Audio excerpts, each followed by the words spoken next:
안녕하십니까. 윤리학연구소 95번째 이야기를 하도록 하겠습니다. 대승기신론부터 진행이 되겠는데 이게 일지사상과 동양철학의 세 번째 이야기죠. 우리는 대승기신론에서 불교에서는 소승과 대승이 있습니다.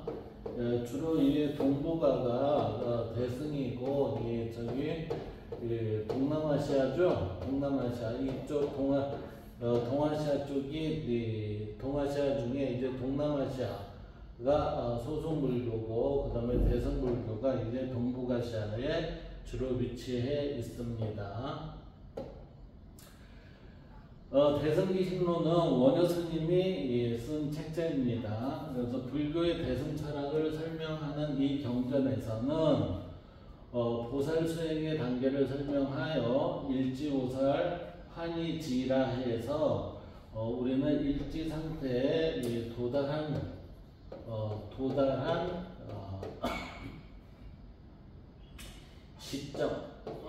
시점을 표현하고 있어요. 그래서 보살은 일지에 들어가면 번뇌를 끊었다는 얘기는 해탈에 들어갔다는 거죠.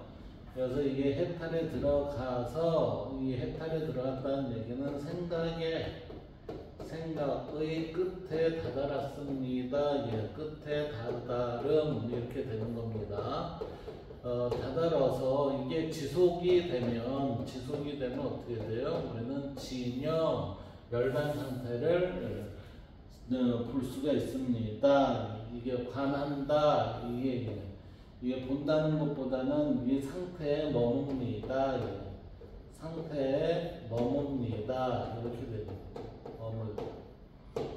여기서 일지는 수행의 첫 단계, 마음을 멈추고, 그러니까 생각의 끝에 다다르면 어떤 현상이 온다? 마음이 고요하고 평정심이 유지되는 상태가 됩니다. 이 상태에 일지 상태고, 이 상태에 마음을 멈추고 진리에 눈 뜨는, 진리에 눈을 뜬다는 얘기는 진리에 관하여 알게 되고, 이걸로 인해서 뭐예요? 지혜가 발현이 됩니다. 지혜가 발현이 된다는 것은 즉자적 대응이 가능하다. 이렇게 되는 거죠. 이게. 그래서 일지오살의 일지는 단계와 영역을 표현한 것이고, 일지의 단계는 이건 상태를 표현한 게 일지의 모습이고, 이때 일지보살의 땅 지자는 일지에서부터 이 십지까지가 있어요. 십지까지가 있는데 십지의 단계가 우리는 부처의 단계였죠. 그래서 대승기신론서에 있어서의 원효의 일심사상은 한국 불교 사상사에서 가장 핵심적인 철학 중 하나이죠. 따라서 원효 스님에 대해서는 지금 우리 국내뿐만 아니라 국외에서도 많은 관심으로 공부를 하고 있는 걸로 알고 있어요. 그래서 모든 존재와 진리를 하나의 마음으로 통합하려는 깊은 통찰을 담고 있다. 이 얘기는 결국은 뭐죠? 원효 스님은 세상을 어떻게 보고 있다는 거예요? 이론론적으로 보고 있다는 거예요. 이론론적 관점으로 보고 있다는 거예요. 이때 이론이라는 건 어디에 들어가요? 일심이라는 것으로 모든 게 통한다. 이렇게 봤다는 거죠. 그래서 이 사상은 그의 대표 저서인 대승기신론서와 금강산매병론 등에서 잘 드러납니다. 제목만 보면 이래요. 대승기신론서, 대승 모든 사람을 대상으로 해서 우리는 불국 정토에 가도록 합시다. 이거고, 금강산매라는 거는 우리의 산매의 상태에 이르러서라는 거는 도노라는 것을 겪고 그러죠. 근데 이게 도노가 아니라 일지 상태의 의미로 우리는 해석을 해도 삼매는 되지 않느냐, 저는 이렇게 본다는 얘기예요. 그래서 원효의 일심사상의 핵심 개념을 봅시다. 여기에 보면 귀일심원이라고 해서 모든 것은 어디로요? 하나의 마음으로 돌아가는데 그게 근본이었다는 거죠. 그래서 모든 존재 현상은 궁극적으로 하나의 마음에서 비롯되며 수행자는 이 마음의 근원으로 돌아가야 한다는 뜻입니다. 그럼 만법비일 그랬어요. 모든 법은 하나로 돌아갑니다. 그래서 이 세상의 모든 법, 현상은 하나의 진리로 통합할 수 있다. 그런 관점인데 이는 불교의 다양한 교리를 하나의 중심으로 회통하려는 시도입니다. 그래서 우리는 원효 스님의 회통론까지 있죠. 회통론. 왜 원효 스님의 일심이라는 마음으로 봤을까요? 마음으로 봤을까요? 제가 보기에는 우리는 사람입니다. 사람으로 인해서의 작용의 변화를 느낄 수 있는 것은 마음으로 인해서 비롯됩니다. 비롯되기 때문에 이 마음을 가지고 주로 주된 개념으로 봤던 것 같아요. 따라서 이 주된 개념이 우리는 이 세상 모든 것이 마음과 같은 것으로 되어 있구나라고, 마음과 같은 것으로 되어 있는 게 이 세상 아닐까라고 보셨다는 거죠. 저는 그렇게 사람의 관점에서 보니까 일심이라고 해서 일심 사상으로 보지 않았나 이렇게 생각을 해볼 수 있을 것 같아요. 자, 이제 일심에는 두 가지의 문이 있어요. 일심에는 두 가지 문이 있는데 하나의 마음이지만 그 작용은 두 가지 문으로 나눕니다. 진여문 그랬으니까 이제 진여문이라는 건 근원이죠. 근원처에서 발음이 되는 게 이제 그 진여문이고 이것은 변하지 않는 본질이에요. 따라서 불변의 진리이고 이거는 제가 보기에는 무형계이자 보이지 않는 세계에 대한 것을 우리는 진여 이렇게 얘기를 하고 이거를 뭐예요? 진리라는 표현으로도 가능하지 않겠느냐 이렇게 본다는 거죠. 그리고 생멸문 이거는 이제 근원에서 우리가 뭐예요? 현상으로 드러났죠. 이 현상으로 드러난 모든 것을 만물이라고 합니다.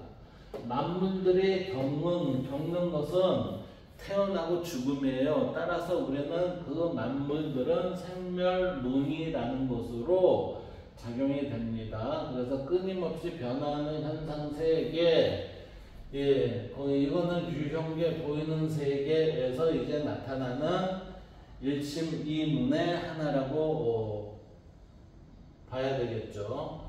그런데 이 두 문은 서로 대립하는 것이 아니라 하나의 마음에서 비롯된 두 가지의 표현 방식이 되겠습니다. 따라서 우리는 진여문과 생멸문은 일심에서 비롯된 두 가지의 상태로 이것을 봐야 된다라고 해석을 해야 될 겁니다.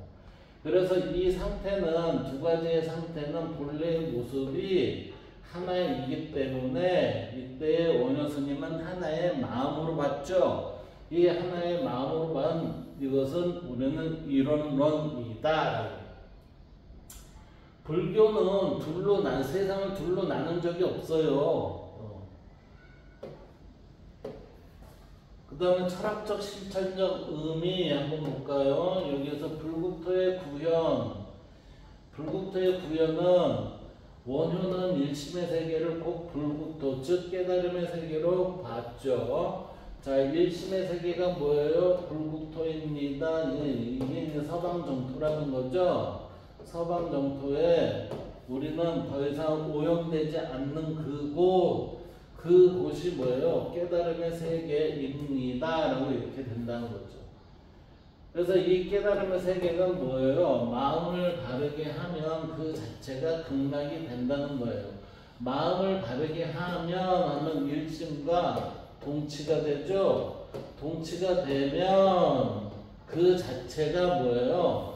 깨달음의 세계의 모습이 현현이 아니겠느냐 이렇게 봐서 그것을 우리는 극락이 이것인가 보다 이렇게 된다는 거죠.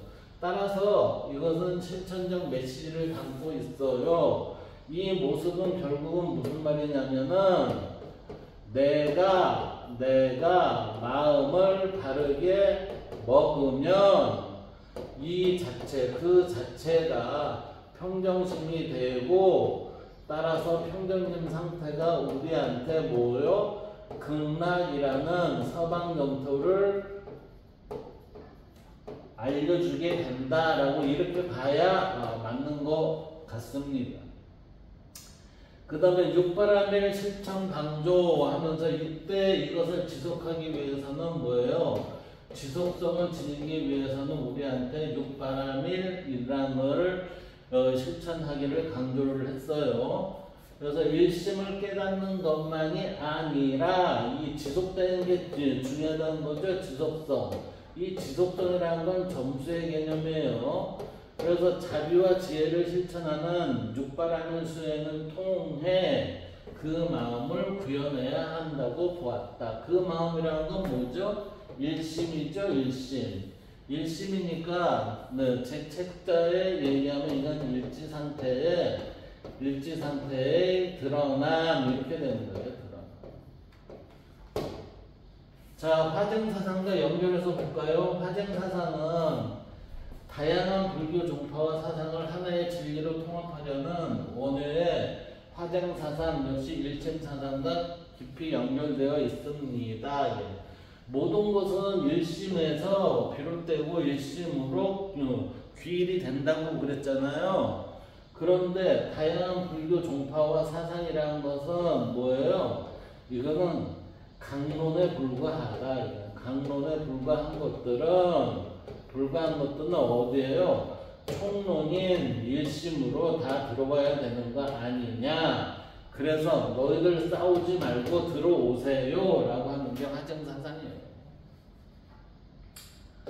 그 다음 일심사상의 대중화 봐요. 여기에서 보면 일심사상의 대중화는 원효는 이 철학을 단순한 이론으로 끝내지 않고 무예가 같은 노래와 대중적 설법을 통해 일반 백성에게 쉽게 전달을 했습니다.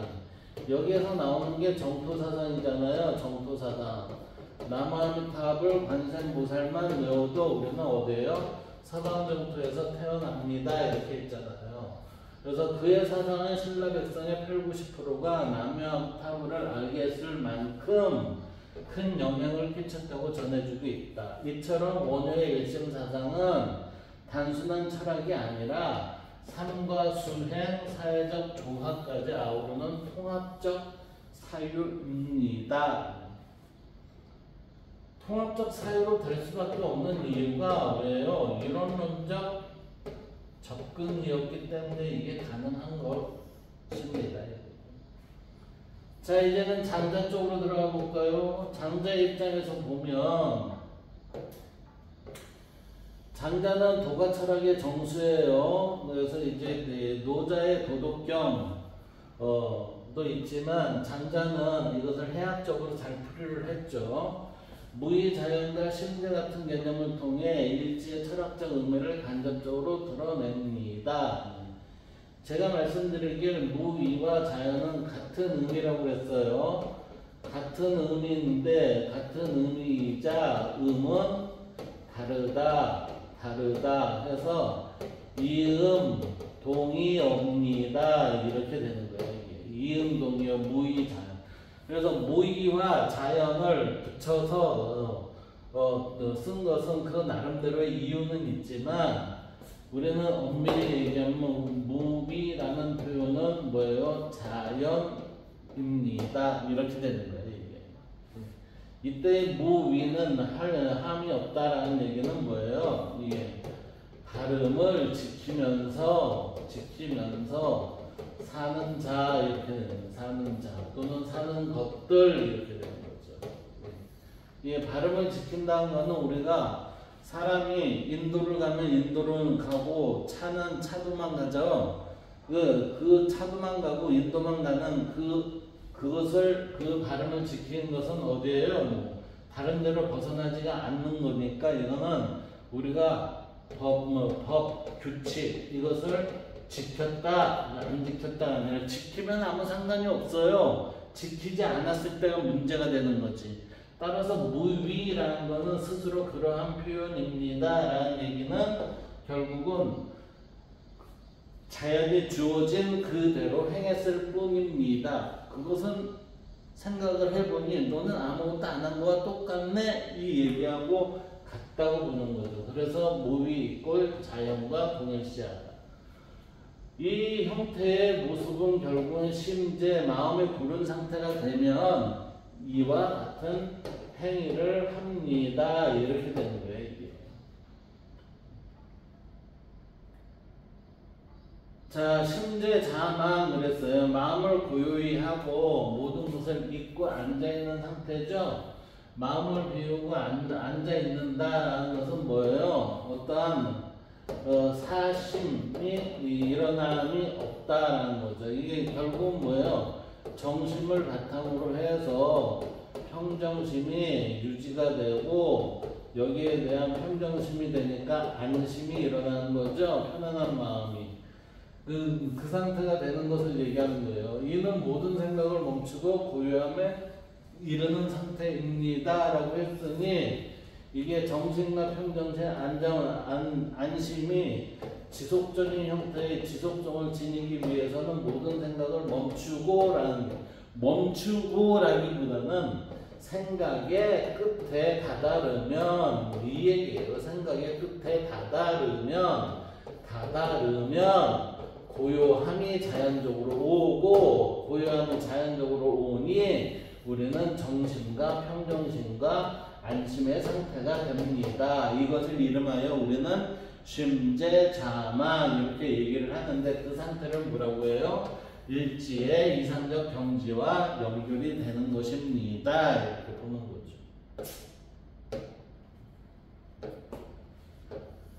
자, 이처럼 일지는 단어 자체보다도 그 개념이 고전문헌 곳곳에 스며들어 있어요. 제가 얘기하는 일지라는 표현이 생소하게 들릴지 모르겠지만 저는 제가 새롭게 드러낸 거는 하나도 없어요. 그냥 있었던 것을 저 일지라는 용어로 표현했을 때 가장 합리적으로 표현이 되겠구나 라고 생각을 해서 일지라는 용어를 쓴 겁니다. 그래서 단어 자체보다도 그 개념이 고전문헌 곳곳에 스며들어 있어요. 그래서 마음을 멈추고 고요함에 이르는 순간 이게 심재 상태가 된다는 거죠. 이때 마음을 멈추고 라는 얘기는 뭐라고 그랬어요? 생각의 끝에 다다르면 이 얘기예요. 끝에 다다르면 당연히 고요함에 이르게 됩니다. 따라서 우리는 심재 마음이 편안하게 고르게 됩니다. 이것이 바로 철학적 깨달음의 시작이자 수행의 핵심입니다. 이제 일지와 관련된 개념이 드러나는 더 많은 고전문헌에서 예시를 볼까요? 자, 일지라는 단어가 등장하지 않더라도 그 철학적 의미, 즉 마음을 멈추고 고요함에 이르는 상태, 이거 일지라고 그랬죠? 그것을 표현한 구절들은 동양 구절 곳곳에 숨겨져 있습니다. 자, 이제 논어를 한번 볼까요? 논어 공제 사서 중에 하나죠. 예. 논어 맹자 대학 준용. 그런데 이 공대에 가르침을 담은 논어에서는 마음의 절제와 고요함을 강조합니다. 예. 마음의 절제를 했다는 것은 뭐예요? 이게 경을 했다는 거예요. 경을 유지하며 이 경을 유지한 상태에 있어서의 심재를 이루었다는 거죠. 이게 심재를 이루면 고요함이 이루어집니다. 그래서 마음의 절제와 고요함, 이것은 병 상태를 유지하는 건데 그게 뭐예요? 정심이 병이라고 할 수 있습니다. 그래서 정심, 마음을 바르게 하고 몸을 닦는다. 그래서 마음을 바르게 하여 몸을 닦는다. 이 얘기는 결국은 마음과 몸이 일치된 상태를 얻는 거죠. 얻는 거. 그러니까 여기는 마음의 평정심, 평정심이 이루어지려면 정심이 돼야 되죠.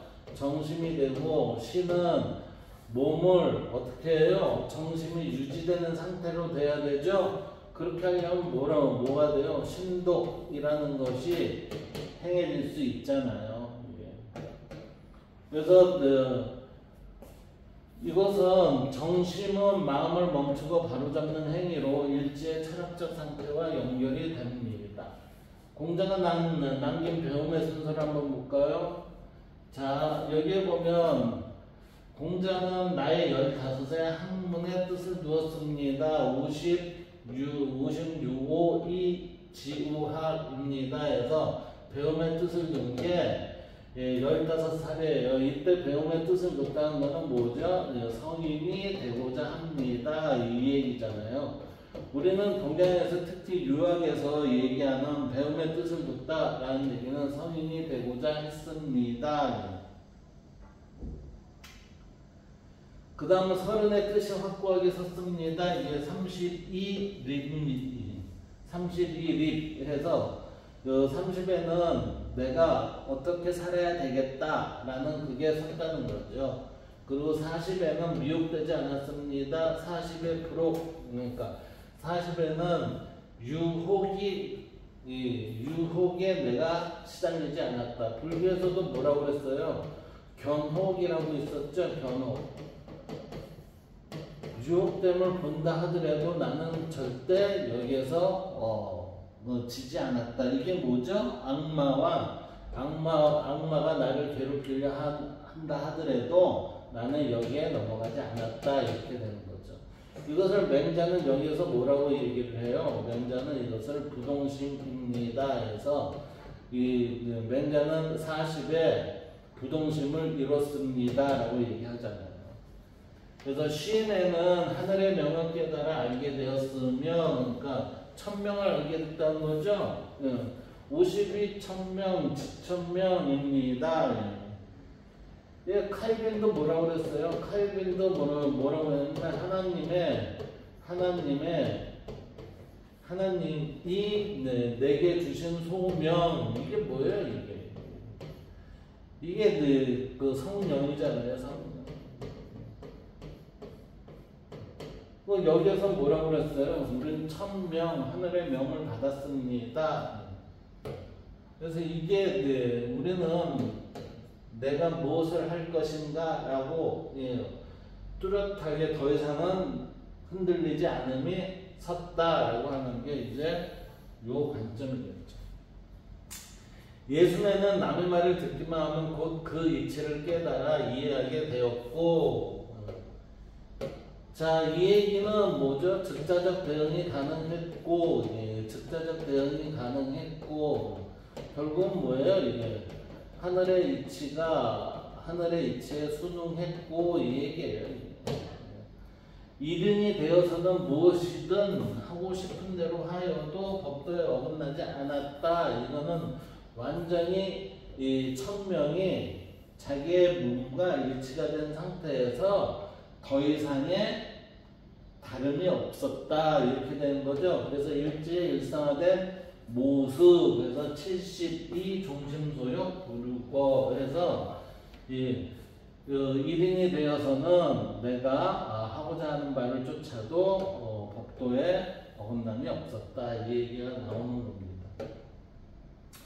자, 이제 맹자를 볼까요? 맹자는 인간의 본성과 도덕적 수양을 강조를 했어요. 자, 맹자는 인간의 본성과 도덕적 수양을 강조를 해서 인간의 본성, 이것을 발음을 그대로 지키지를 못하니까 이것을 지키지를 못해요. 지키지를 못하니 이것을 지키기 위해서 뭐를 해요? 이게 위에서 도덕적 수양을 강조하며 내면의 고요함을 통해 도를 깨닫는 과정을 설명합니다. 라고 이렇게 돼 있죠? 그러니까 내면의 고요함을 통해 이 얘기는 뭐예요? 생각의 끝에 다다름에 그 다음에 뭐예요? 도를 깨닫는 과정을 설명합니다. 생각의 끝에 다다르면은 내면이 고요해지죠. 정신 상태를 유지하고 안심이 드러납니다. 이렇게 된 거잖아요. 그래서 맹자는 뭐라고 표현을 하면 심지에서 심지소향 원지소발이라고 해서 마음이 향하는 바가 말로 드러나는 것입니다. 말로 드러나는 것입니다. 따라서 우리는 뭐예요? 언행이 일치가 되지 않으면은 이 언행 일치가 뭐예요? 다른 삶을 사는 겁니다. 만약 언행이 불일치가 되면은 뭐죠? 이거는 내가 오염된 삶을 사는 겁니다. 이렇게 되는 거죠. 그래서 마음을 먼저 고요히 멈추는 것, 이것이 일치 상태이고, 그리고 도덕적 실천이 출발점이라는 맥락입니다. 일치 상태를 우리가 외형으로 드러나게 하는 게 뭐예요? 도덕적 실천입니다. 이것을 공자는 뭐라고 그랬어요? 공자는 이것을 도덕적 실천으로 할 수 있는 가장 좋은 게 있어요. 그건 뭐예요? 그러니까 예입니다. 그랬잖아요. 이 예가 왜 도덕적 실천의 출발점입니까? 그러니까 사람이라면 뭐를 해야 되죠? 도리를 해야 됩니다. 사람의 도리를 해야 됩니다. 그러니까 우리가 하나의 인간으로서의 그 자연의 진리에 맞는 행위를 해야 된다라고 하는 게 도리잖아요. 그 다음 금강경을 봅시다. 금강경을 보면 불교의 대표적 경영 중 하나로 무아와 공의 개념을 통해 마음의 멈춤을 강조합니다. 무아라고 하는 것은 내가 없습니다. 내가 있다는 것은 뭐예요? 내가 있다는 것은 이미 나는 분리가 되어 있습니다. 그런데 불교에서는 뭐라고 그랬어요? 불교의 개념이 아니라 이게 동일시되는 일치의 개념을 가져야 된다고 그랬죠? 일치의 개념 누구하고요? 공과 일치되는 거. 공과 일치가 되는 그 개념은 뭐예요? 아가 없어야 됩니다. 그러니까 이때 무아라는 거는 뭐예요? 무아라는 거는 결국은 무아의 상태는 이 공의 상태와 같다라고 이렇게 얘기를 하는 거죠. 이때 무아는 누구예요? 만물이 지녀야 할 상태이고, 이 공은 전체적인 형태에서의 전체적 상태입니다. 따라서 무아와 공이 일치가 됐다는 얘기는 우리가 유교에서 얘기는 천인합일의 상태를 얘기한 것이다. 이렇게 표현을 봐도 이상이 없을 겁니다. 그래서 금강경에는 뭐라고 됐냐면 음무소주, 이생기심, 그래도 어디에도 머물지 말고 그 마음을 내라 그랬어요. 어디에도 주된 바가 없고, 그러니까 무시, 무위, 자연 이 얘기는 모두 뭐예요? 같은 표현이에요. 마음을 내지 말고 행위를 하지 말고 스스로 그러한 형태에 있어서의 다름을 유지하세요. 이 얘기.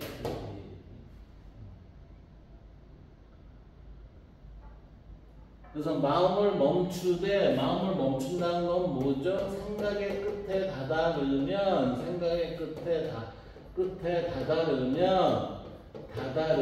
뭐예요? 집착이 일어나지 않습니다. 이렇게 돼요. 그러다 보니까 치우침이 없고 편협함이 없고 공정한 상태가 유지되는 그런 모습으로 드러내는데 그것을 우리는 뭐라고 해요?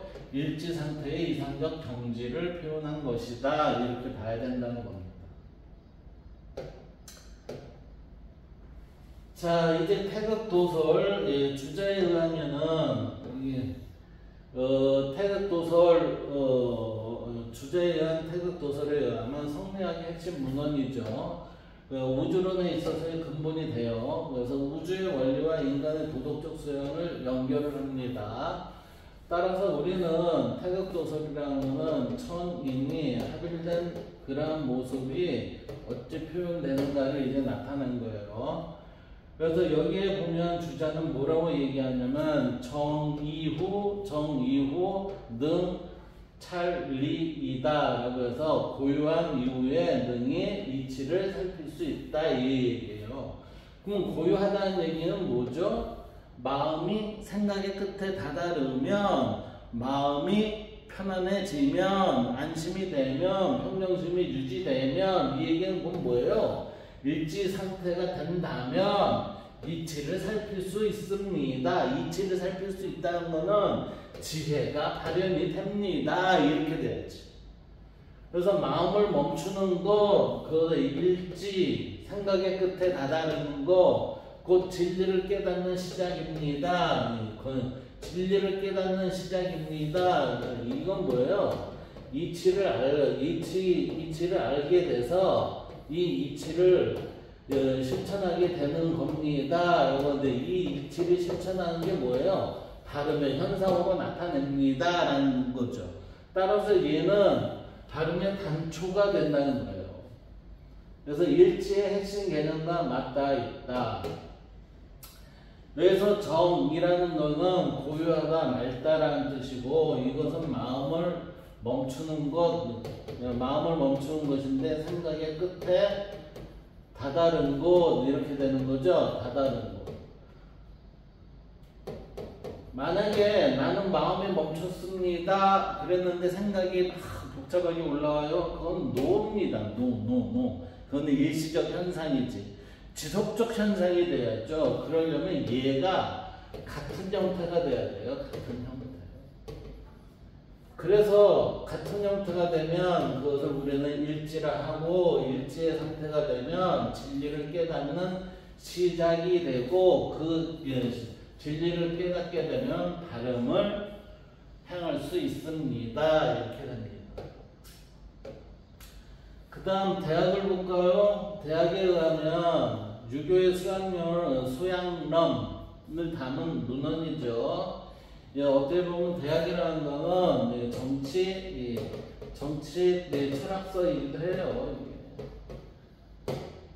자, 수신대가 치고 평천하기 한마디만 봐도 그렇죠. 수신이 되면 제가가 될 거고 제가가 되면 치국이 될 거고 치국이 되면 평천하가 됩니다. 라는 얘기는 뭐예요? 원리는 똑같다는 얘기예요. 원리는. 내가 나를 잘 다스리지를 못하고 성격이 지랄 같은 인간이 제가가 되겠어요? 집안이 편안하고 서로 화목하게 사는 집안이 되겠어요? 절대 안 됩니다. 이게. 그러니까 결국은 수신이 되면 제가가 되고 제가가 되면 치국이 되고 치국이 되면 평천하가 됩니다. 라는 이 원리는 동일하기 때문에 이렇게 됩니다. 이렇게 되는 거예요. 자, 여기에서의 설명이 어떠냐면 지어정 발음에 머무릅니다. 그래서 일지 상태의 모습은 뭐라고 그랬어요? 발음으로 드러난다고 그랬죠? 그러니까 발음에 머무른다. 이게 대학이죠? 정치 철학서라고 그랬죠? 그러니까 발음이니까 뭐예요? 우리의 현상의 모습입니다. 이렇게 되는 거예요. 현상의 모습은 일지의 모습은 발음으로 드러납니다. 그럼 바르지 않은 부정은 뭐예요? 이 사람은 이미 이론론이 아닌 이원론으로 지금 분열된 사고를 가지고 세상을 바라보고 있다. 이렇게 봐야죠. 그래서 이는 마음을 멈추고 바른 길에 도달하는 상태, 즉 일지 상태를 뜻하며 일지의 실천적 의미와 연결이 됩니다. 이처럼 일지는 단어 자체보다도 그 정신과 개념이 고정문헌 전반에 깊이 스며들어 있어요. 그래서 마음을 멈추고 고요함에 이르는 순간 그것이 바로 깨달음의 시작, 도노가 시작이 된 것이죠. 그래서 수양이 핵심입니다. 이때의 지, 멈춘다는 것은 발음의 시작입니다. 그래서 이거는 진리를 알아가는 거고, 이거는 참된 이치로 드러내는 거고, 이것은 뭐예요? 이건 발음이 드러나는 거고, 발음이 드러나는 게 우리의 현실에 있어서의 지의 모습이고, 이때의 발음은 성질로 진리를 표현한 겁니다. 그러니까 우리는 진리가 뭘까요? 발음입니다. 이렇게 얘기해도 틀리지 않는다. 이렇게 말할 수 있는 거예요. 그래서 일지라는 개념은 고전문헌에서 직접적으로 자주 등장하지는 않지만 마음을 멈추고 고요함에 이르는 철학적 상태를 표현한 유사 개념은 다양한 고전에서 찾아볼 수 있다. 그런 개념이 들어가는 추가적인 고전을 한번 볼까요? 여기에는 이번에는 얘기네요. 이번엔 얘기인데 삼경 중에 하나죠. 삼경 중에 지금 얘기 주역 이렇게 나와 있네요. 얘기는 유교의 예 철학서예요. 이건 뭐예요? 이게 불교에서 얘기하면 개예요. 개. 이걸 우리 현실에서 얘기하면 뭐예요? 현실에서 얘기하면 이 법에 어긋남이 없는 거예요. 무슨 법이요? 정법에. 그러면 이 정법을 따르는 걸 뭐라고 해요? 이건 도덕하고 윤리 이렇게 얘기하잖아요. 그래서 여기에는 지금 정이후 능성입니다. 그러니까 고요한 이후에 살필 수가 있습니다. 성찰할 수 있습니다. 이 얘기잖아요. 그러니까 내가 머리가 복잡하고 마음의 요동이 치는데 어떤 성찰이 되겠어요? 승질나고 감정이 희로애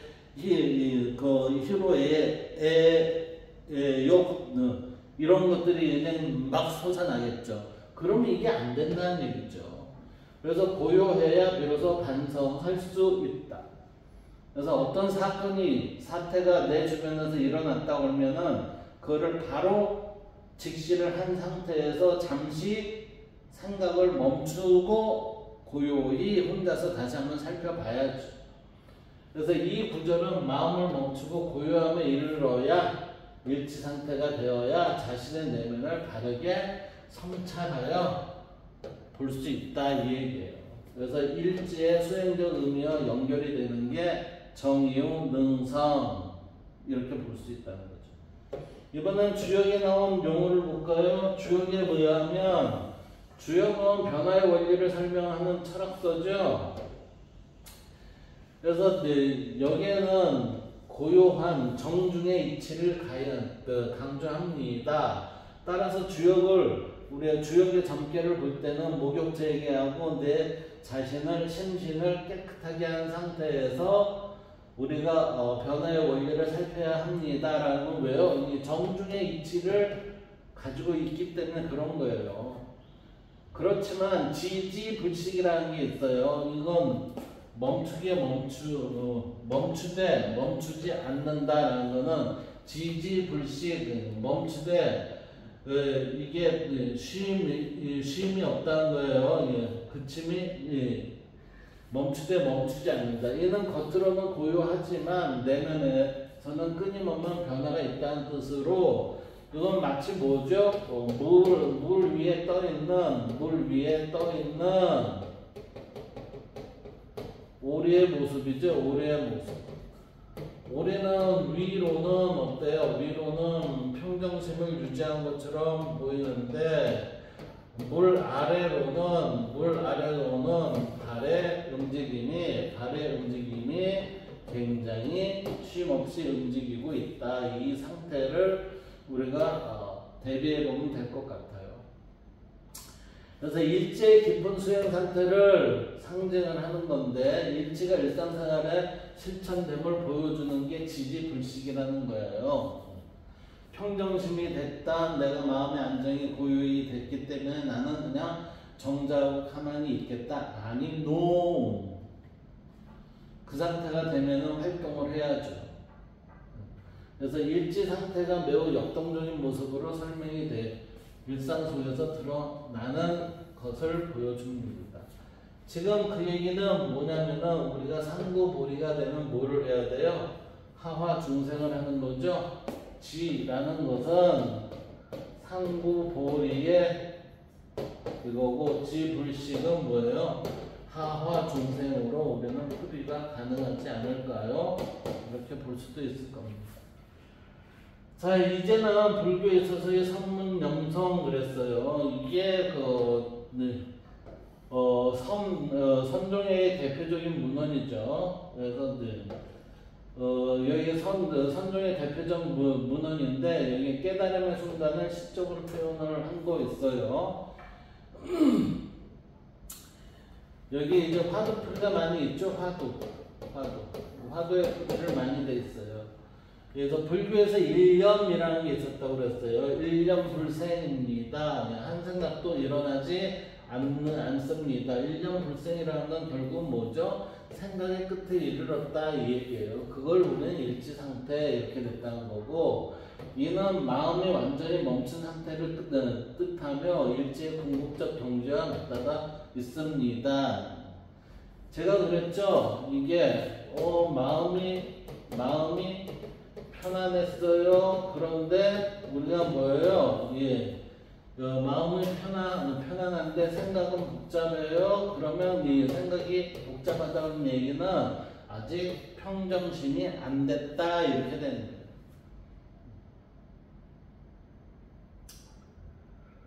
우리는 어떠한 것이 잘 되면 행복하다 이러죠. 이게 행복이 아니라 그건 만족이에요. 만족함이 아니라 행복은 만족의 지속성이에요. 만족의 지속성. 따라서 만족의 지속성이라는 것은 생각의 끝에 다다른 거고, 평정심이 유지되는 게 지속성을 갖는 것입니다. 이렇게 되죠. 그래서 행복은 한순간이 만족이 아니라 지속적인 만족이 들어왔을 때 우리는 행복의 나이가 이르렀구나 이렇게 얘기를 해야 됩니다. 자, 이제 아까 장자를 봤는데 이번엔 노자를 봅시다. 노자는 도덕경에서 도가철학의 핵심 문헌으로 무의자연과 고요함을 강조합니다. 무의와 자연이 같다고 그랬죠. 이 무의와 자연은 어디에서 드러나요? 고요함에서 드러나는 겁니다. 자, 여기 볼까요? 치허극하고 수정독이라 해서 극도의 허무에 이르고 깊은 고요함을 지킨다. 이는 마음을 완전히 비우고 멈춘 상태를 뜻하며, 마음을 완전히 비우고라는 얘기는, 이 얘기는 뭐냐면 허전한 상태의 허에 그게 텅 비어 있는 그게 도달했다라는 게 이게 공의 모습일 것 같아요. 그리고 마음을 완전히 비우고 그랬어요.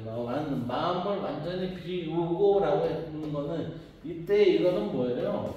사람의 관점에서 봤을까요? 사람의 관점이 아니라 이건 우주론적 관점이에요. 우주론적 관점.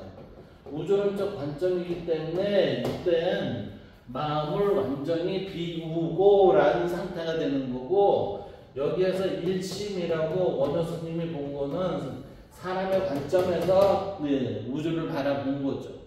따라서 우리는 도덕경의 노자의 도덕경이나 원효스님의 대승기신 논서에서 일심이나 제가 보기에는 같은 현상을 다르게 표현한 것이다. 관점에 따라서 사용하는 언어가 틀리지 않았냐 이렇게 봐야 그게 정답이다 이렇게 보는 거예요. 그래서 일지의 철학적 이상과 연결이 되고, 무의와 자연과 고요함 이거는 모두 동치의 개념으로 봐야 되고, 고요한 상태에서 예가 발현이 된다라고 이렇게 보는 거죠. 그래서 같은 모습 다른 표현으로 봐야 될 것이다. 그 다음 이제 불교에 있어서의 최고 경전이라는 화엄경을 볼까요? 화엄경은 대승불교의 핵심 경전이죠. 그래서 보살 수행의 단계가 상세히 설명이 돼 있어요. 초지보살, 일지는 보살 수행의 첫 단계죠. 여기에 초지, 일지. 그래서 이때 일지의 모습이 이거예요. 그래서 법례를 끊고 해탈 진여를 관하는 경지를 뜻합니다. 라고 해요. 그래서 이처럼 일지는, 이때의 일지는 지금 뭐예요? 여기 열반을 뜻한다. 이때 이것은 뭐를 뜻해요? 초지보살의 경지.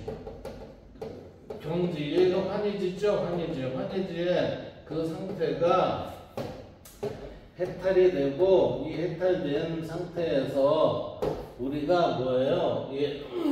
열반에 이르는 그러한 작업으로 들어가는 게 첫 번째 이 초지 보살의 단계라고 그랬죠. 일지보살. 그랬을 때 우리는 이 상태가 뭐라고 그랬어요? 일지의 모습이라고 그랬잖아요. 따라서 이처럼 일지는 단어 자체보다도 그 정진과 수행의 의미가 고전문헌 전반에 깊이 스며들어 있어서 마음을 멈추는 순간이 곧 깨달음의 시작이라는 철학은 동양 사상의 핵심이다. 이때 마음을 멈추는 순간이라는 것은 뭐죠? 생각의 끝에 다다르면 이거죠? 생각의 끝에 다다르면 이게 깨달음의 시작이라는 얘기는 결국 뭐예요? 순간적인 동호의 상태를 이루었다 이렇게 되는 거예요. 이루었다.